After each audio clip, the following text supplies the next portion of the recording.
Bayangkan seorang anak yang sejak kecil sudah tenggelam dalam buku-buku ilmu pengetahuan, tumbuh di tengah lingkungan yang mendukung kecerdasannya, dan kemudian menjadi salah satu ilmuwan paling berpengaruh dalam sejarah dunia.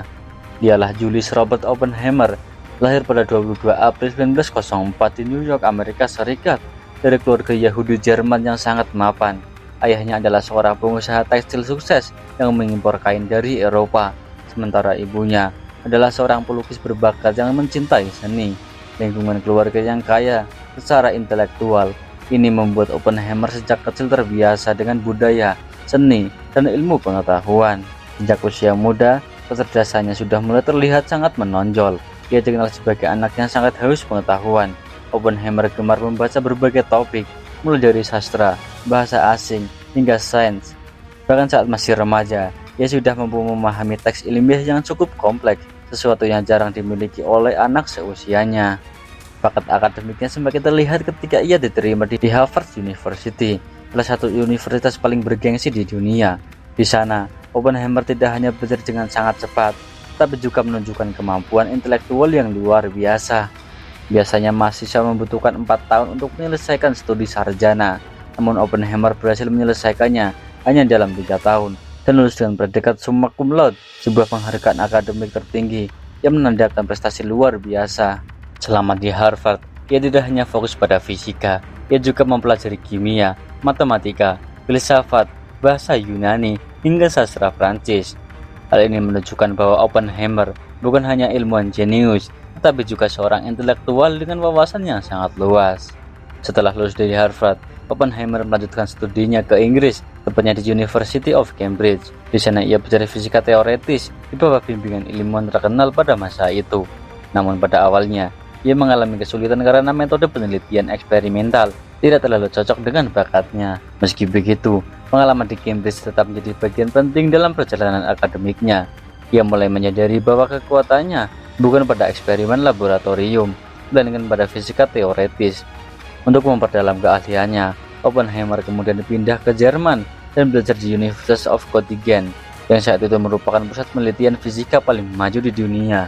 Di sana, ia belajar bersama para ilmuwan besar dan berada di tengah revolusi ilmu pengetahuan yang sedang berkembang pesat, khususnya dalam bidang mekanika kuantum. Kecepatan berpikir dan kecerdasannya kembali terlihat dalam waktu yang relatif singkat. Oppenheimer berhasil menyelesaikan penelitiannya dan meraih gelar doktor pada usia 23 tahun. Prestasi ini membuatnya dikenal sebagai salah satu fisikawan muda paling menjanjikan di dunia.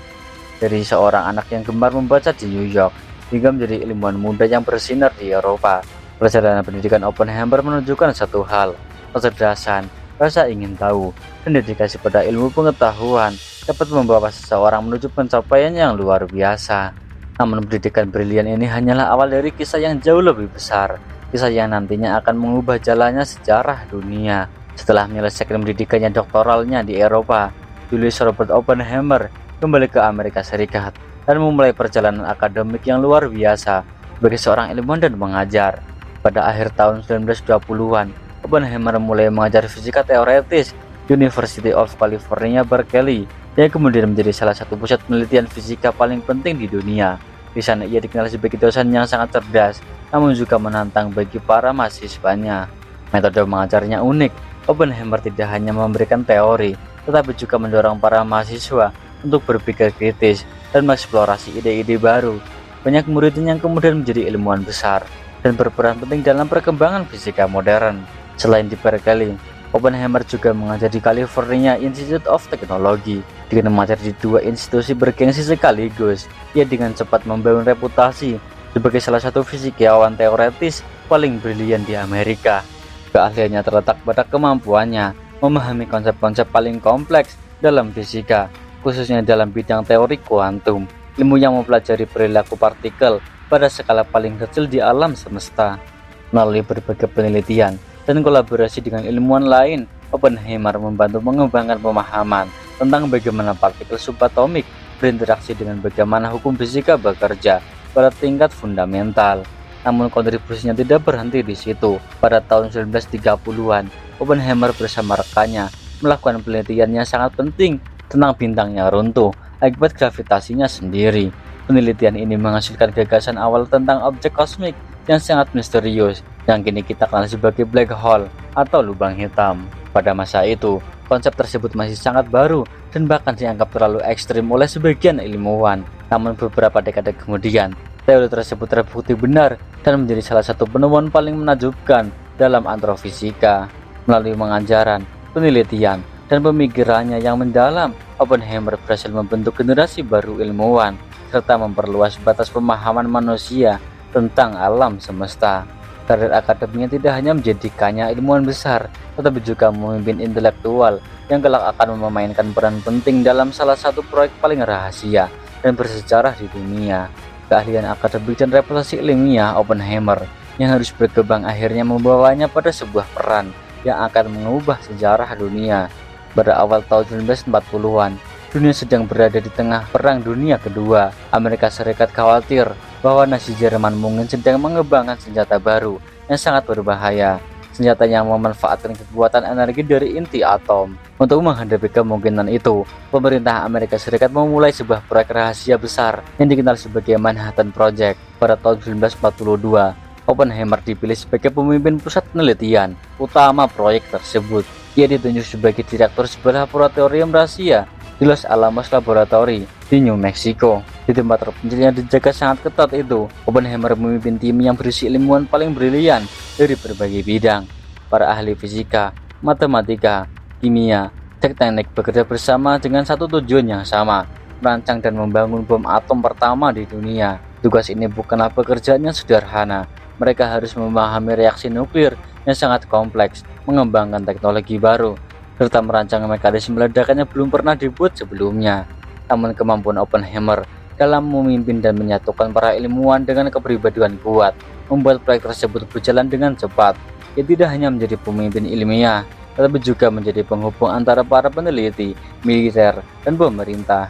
Dan setelah bertahun-tahun meneliti intensif, akhirnya tibalah momennya akan menguji hasil kerja mereka. Pada 16 Juli 1945, di sebuah gurun terpencil di New Mexico, tim Oppenheimer melakukan uji coba nuklir pertama dalam sejarah manusia.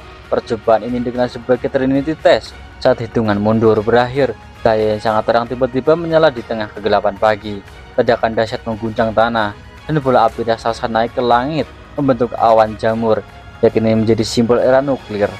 Pada saat itu, umat manusia telah memasuki babak baru dalam sejarah, era di mana satu senjata mampu menghancurkan sebuah kota dalam hitungan detik. Bagi Oppenheimer, momen tersebut bukan hanya kemenangan ilmiah, tetapi juga awal dari pergulatan batin yang sangat mendalam. Beberapa minggu kemudian, Amerika Serikat menjatuhkan bom atom di dua kota Jepang, Hiroshima dan Nagasaki. Ledakan tersebut menewaskan ratusan ribu orang dan menghancurkan kedua kota itu dalam sekejap. Peristiwa ini akhirnya mempercepat berakhirnya Perang Dunia Kedua, tapi juga meninggalkan luka kemanusiaan yang sangat besar. Ketika Oppenheimer melihat dampak dari senjata yang ia bantu ciptakan, perasaan bangga sebagai ilmuwan mulai berubah menjadi dilema moral yang sangat berat. Ia mulai mempertanyakan konsekuensi dari penemuan tersebut. Apakah ilmu pengetahuan telah melampaui batas kemanusiaan? Dalam salah satu refleksinya yang sangat terkenal, Oppenheimer mengingat sebuah kutipan dari kitab suci Hindu, Bhagavad Gita. Ia berkata, "Sekarang aku menjadi maut, penghancur dunia." Kata-kata ini menggambarkan perasaan kompleks yang ia rasakan, kebanggaan atas pencapaian ilmiah yang luar biasa, namun juga kesadaran bahwa penemuan ini telah membawa kekuatan penghancur yang belum pernah ada sebelumnya. Sejak saat itu, Oppenheimer tidak hanya dikenal sebagai ilmuwan jenius, tapi juga sebagai sosok yang bergulat dengan tanggung jawab moral atau kekuatan yang ia bantu ciptakan. Dan kisahnya tidak berhenti di sana. Setelah perang berakhir, Oppenheimer justru menjadi salah satu suara paling kuat untuk memperingatkan dunia tentang bahaya senjata nuklir, sebuah sikap yang kemudian membawa konsekuensi besar bagi karir dan kehidupannya sendiri. Setelah perang berakhir dan dunia memasuki era nuklir, kehidupan Julius Robert Oppenheimer tidak lagi sama. Ilmuwan yang sebelumnya dipuji sebagai pahlawan karena memimpin Manhattan Project, kini justru menghadapi tekanan politik yang besar. Pemandangannya semakin kritis terhadap pengembangan senjata nuklir, membuatnya berada di tengah konflik antara sains, militer, dan politik.